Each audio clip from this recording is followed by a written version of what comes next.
Is America truly safer today than it was before we went to war with Iran? Or are we right back where we started, potentially even worse off?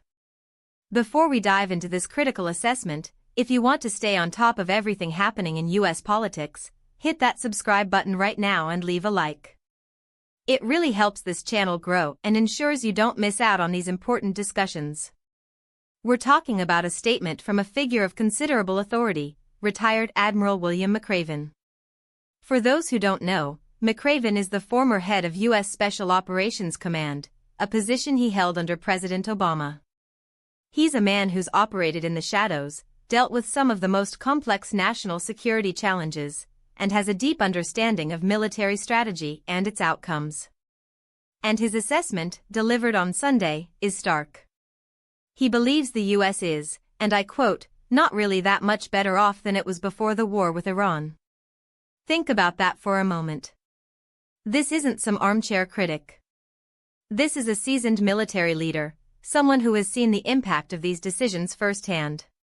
He went on to elaborate, telling host Martha McCallum that he doesn't believe Iran possessed a nuclear weapon, nor did he think one was coming about imminently. This is a crucial point. If the primary driver for military action was to prevent Iran from obtaining a nuclear weapon, and McRaven, with his intelligence access and experience, believes that threat was not immediate, or perhaps even present, then what does that say about the decisions made? What does that say about the cost in lives, in resources, in global stability of those actions? McRaven's comments suggest a fundamental reevaluation is needed. He's essentially questioning the efficacy of the U.S. strategy towards Iran. When you commit to a course of action that involves military engagement, there are usually clear objectives. If those objectives weren't met, or if the perceived threat that necessitated the action was exaggerated or even non-existent, then we are left with a situation where the United States might have expended enormous capital, both human and material, for little to no strategic gain. In fact, McRaven implies we might be worse off. What does worse off actually mean in this context? It could mean a more emboldened Iran, a more unstable region, or perhaps a U.S. military and intelligence apparatus that is stretched thinner, focused on a problem that was either misdiagnosed or hasn't been solved.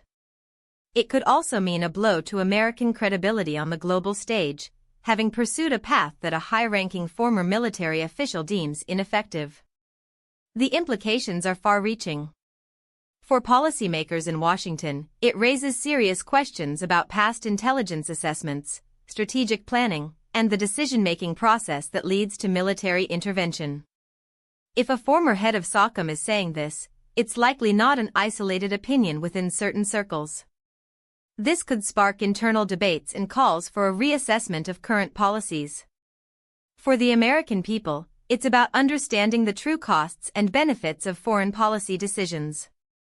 It's about trusting that when our leaders decide to engage in conflict, it's based on accurate information and a clear, achievable objective. McRaven's statement challenges that trust and forces us to consider whether we've been led down a path that didn't serve our best interests. Who is affected? Well, everyone. The geopolitical landscape is interconnected. A misstep in the Middle East can have ripple effects across the globe, impacting energy markets, international relations, and even domestic security. The people of Iran are directly affected, as are neighboring countries in a perpetually volatile region.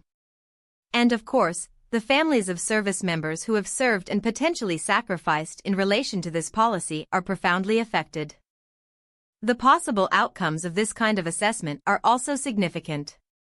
It could lead to increased scrutiny of U.S. foreign policy towards Iran, potentially paving the way for a shift in strategy.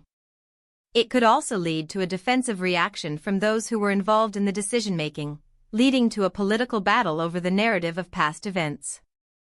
But regardless of the political maneuvering, the core question remains, was it worth it?